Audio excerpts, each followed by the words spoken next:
yes, it's good being in a network of people sometimes. You know, you get different answers and everything. This one obviously matches in with James's one. We're talking about Trump. So the beginning of James's video would be about Trump. But Trinity4 says, yes, it's to help him win, but more security, more hatred, left versus right, more reinforcing the narrative of lies of deep state. And yes, I see the same. But now, are we going to go on to James? It seems to me that attempted Trump assassination, the guy's surname, the shooter, is said to be Violet. That's referencing one of the higher chakras for a start. The fist shaking seems to suggest spear shakers from Greek mythology that shoot spears at the gods. It's also said to be the sort of last action that Beethoven did from his deathbed was sort of raise his right hand up and shake a fist at the sky. I haven't actually seen the footage, but I've seen stills and what a few channels like Static and the Attic have shown. And the ear and sort of blood near the heart suggests to me what it's actually saying, that's coming out as a distorted reflection, is listen to your heart. But I feel it's a prelude to this will unfold over the sort of remainder of this year as to where this is going. I mean, you've got November elections and things, so but Trump, it seems to be sort of like paving the way for this fake saviour that's coming. Be interesting. Somebody's pointed out on Truthmeter put up a post. I don't know really anything about it, but apparently it was a rival candidate who looks a bit like a clown, sitting behind Trump. The whole thing just smacks of being staged.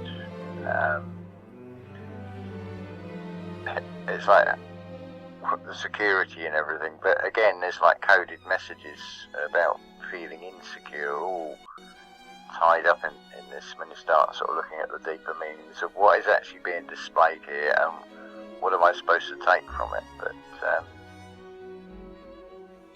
it's just another story, basically. It's just part of a play out, same as this new PM has been installed. How long for, who knows, but again, it's setting things up for the way things will be going in the 2030s. It's all leading up to this.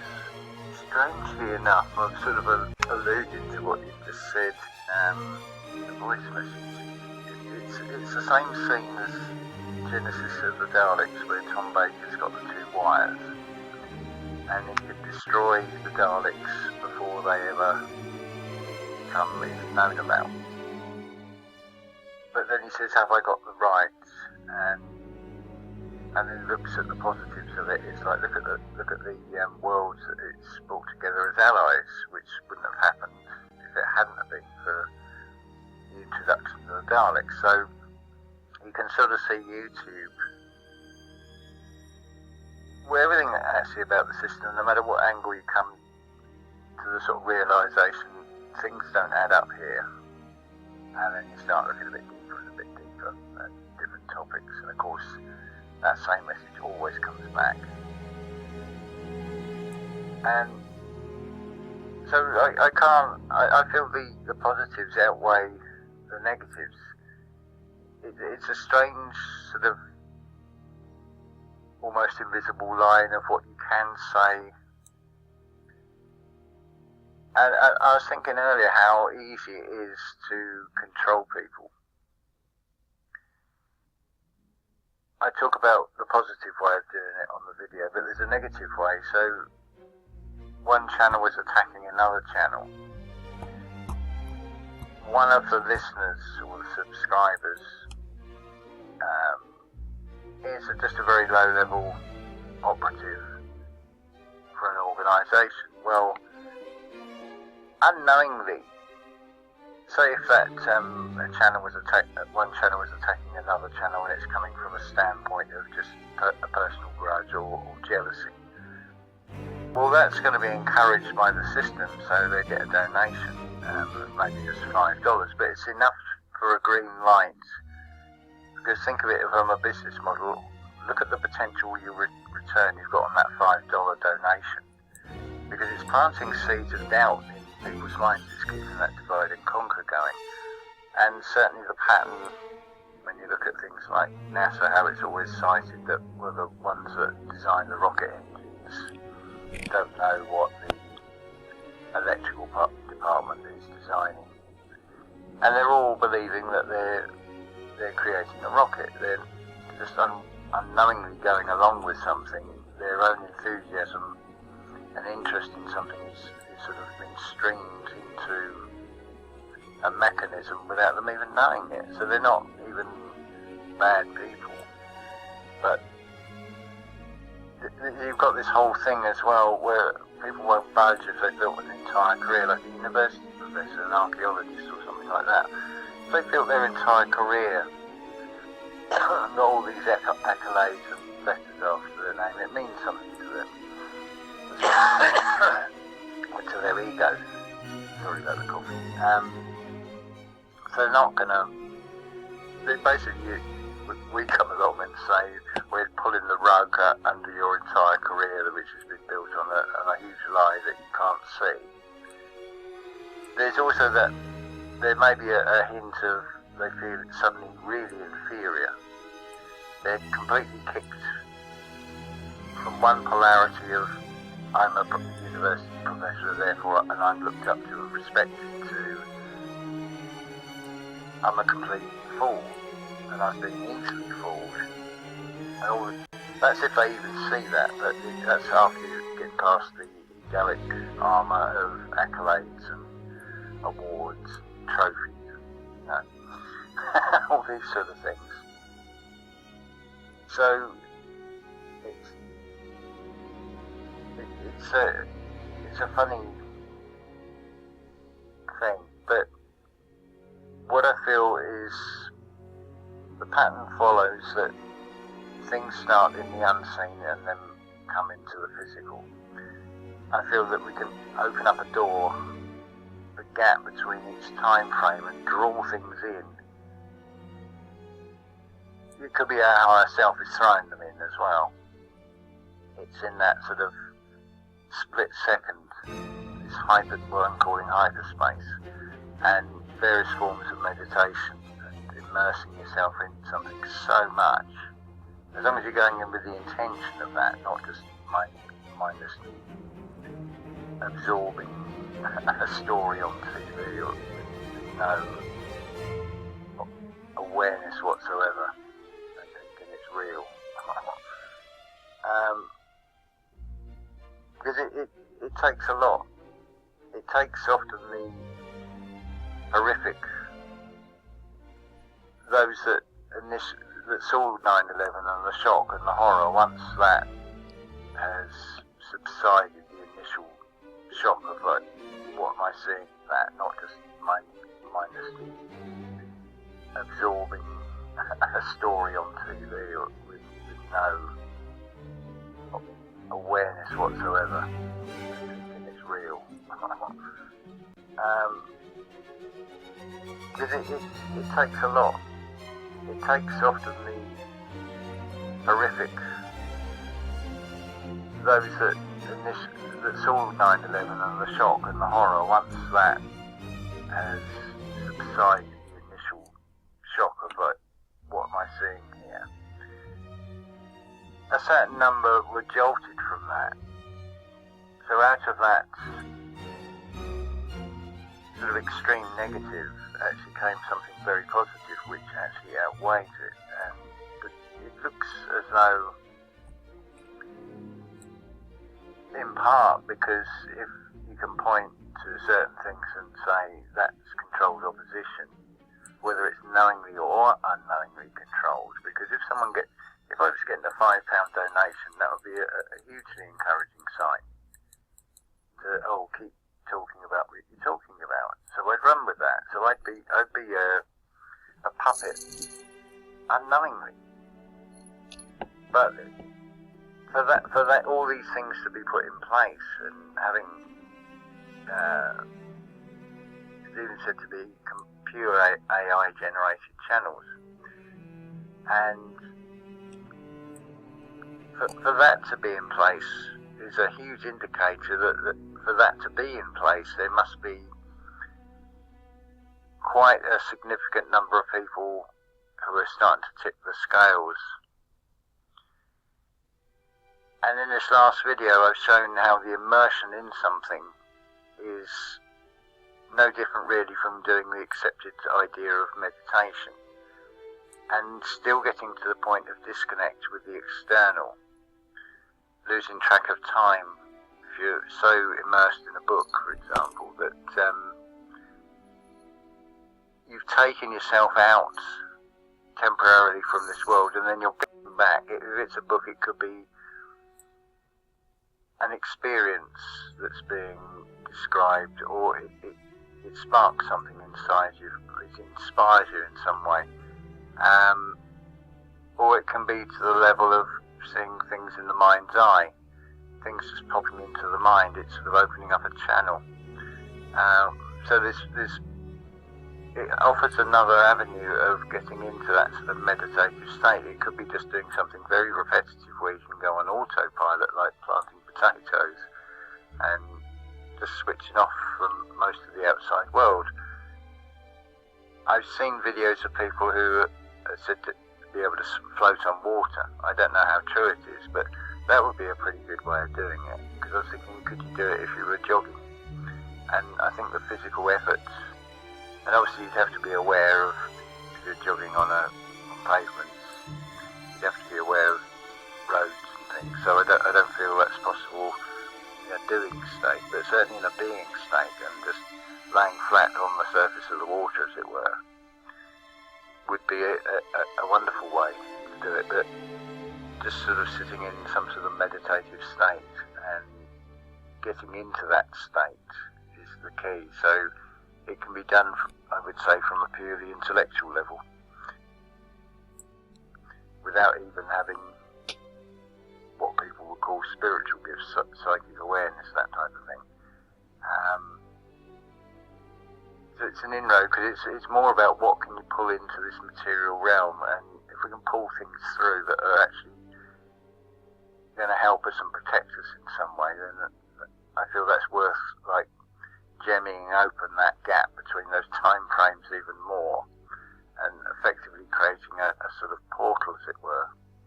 Not in the sense like the dramatic thing like Marvel comic films, where you've got Cyclops with the laser beam eyes, and these sort of material versions of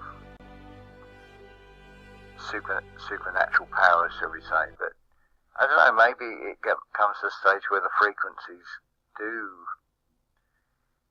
separate sufficiently, so it may even visually come about like that. And you've only got to look at what has passed into mythology and some of the fantastical things, but they seem to be eyewitness accounts of seeing things and trying to explain them in a language that they can. I can think readily of India, and I can't think of the character names now, but being able to fly and casting thunderbolts and things, it's like, that sounds more like some sort of technological advanced weaponry from what they're describing. So maybe it will come to that level eventually. Who knows? This is still the early stages, but it is there. I mentioned it in video, a lady with a month's worth of shopping in a trolley, and a man behind her has only got about 2 scene in my head where she's saying, would you like to go in front of me? And it's like they just suddenly become puppets on the string. I've sort of created it, and instantly that's actually happened. I've witnessed it play out, what I've created in the mind. Because I've got the experience of standing in the queue behind someone who's got shitloads of stuff, and it's like, oh, it's going to take forever. But that was when I was in a position where time had more relevance in the linear sense of I've got to do this in a lunch hour or something, or that kind of thing. But I don't have those time constraints, so I've sort of moved out of that, so I can sort of take more of an observer and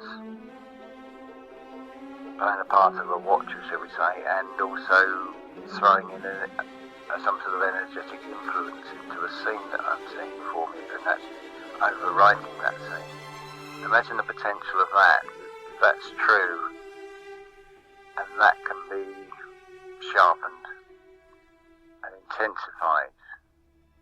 That's pretty awesome, of the potential of what can be done with that. Not just by myself, but anybody else who can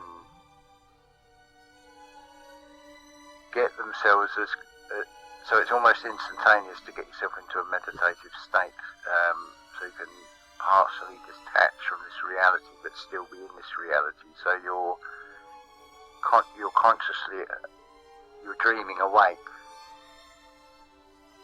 So you're in this reality in the same way that people can have an argument in a car and still drive. Part of you goes on this autopilot, which allows another part to detach and is now not consciously aware of a changing road situation in the same way. Obviously it can go wrong with accidents and things, but generally people can have discussions or even arguments in a car and they still get from A to B with no problem. So even that shows there's a huge capability. It's all whether you can get this level of detachment from this reality to then start overwriting the scenes that you're seeing effectively. It's like, well, if the world's a stage, certainly as far as having a YouTube channel is, you're in the same position, Karen, where you're your own director, your own writer, you're your own producer, you're your own editor. You take a star role as the presenter or the host when you have guests. You're creating, you're setting a scene. You're saying, well, this has happened, and this is what I'm seeing in it. So you're playing all the parts in the drama. So you, as an extension of that, you've also got the editing. So you've got the script writers and the editors. You're now moving into the role of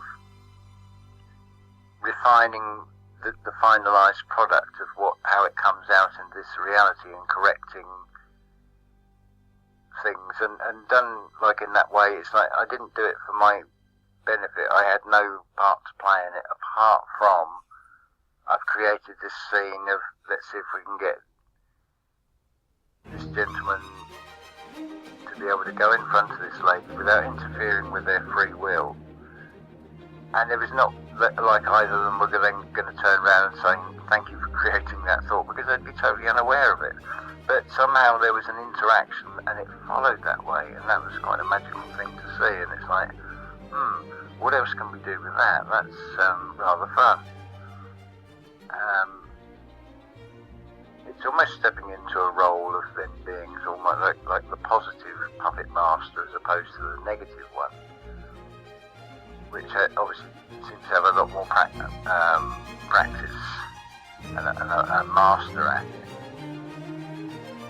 So it's stepping into a new realm of like, well, what am I up against now? Because that's got a whole history. I've got some serious catching up to do. So the only way I'm going to do that is to keep practicing that and creating scenes with more favourable outcomes. So that in itself is something worth doing. And it takes no effort. The speed the mind works and creates is almost instantaneous anyway. It's cost me nothing to do. So that's another way of changing the reality around you and creating the world that you wish to see around you by inputting, or basically you're emitting out a frequency, and it does seem to be interactive, and the frequency will then match the frequency that you're generating out. You're now the source of the broadcast that's going out into the ether. So in terms of like YouTube, you're the producer and everything, you're now also like the radio stations as well. You've expanded and you're broadcasting out, and it's a broadcast because how many is that going to go to? It's all unknown potential. Obviously there's algorithms come into play, but the balance of this would be if everybody realised they got that ability, how many would use that for self-serving purposes, for malevolent purposes rather than benevolent purposes. So I can see the sense of the way things are and the way they're unfolding in the time that they're unfolding. Because certainly this moment seems to be leading to somewhere, and I would say I'll go with this idea that the Phoenix will come in 2040. We're going to know soon enough anyway, but I'm not going to sit around and just wait for, again, it would be turning it into some sort of, oh, I haven't got to do anything, I'll let this Phoenix come and sort it out. And so it becomes an external saviour, but we're co-creators by that implication. We have to take an active part in it. So what could be better than 15 years of training, honing our skills, gaining more experience, being able to create bigger scenes, as it were, be able to create, you could say, blockbusters.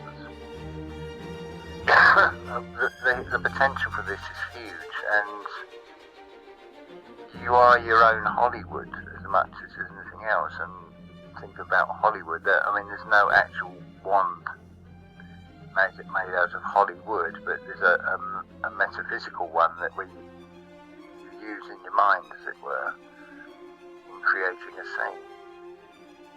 So, huge potential and exciting times ahead. It's like, let's see if we can do this again. When the opportunity arises, we'll put it to the test. Or whatever scene presents itself, we'll try and work a little creative thought into it and overwrite what appears to be something far more beneficial for everybody involved in that scene. And it's just an idea that's I'm putting out there, really, but the only way you're going to know anything is to go through the experience of it. So would that not be a good experience to then witness that you've created yourself?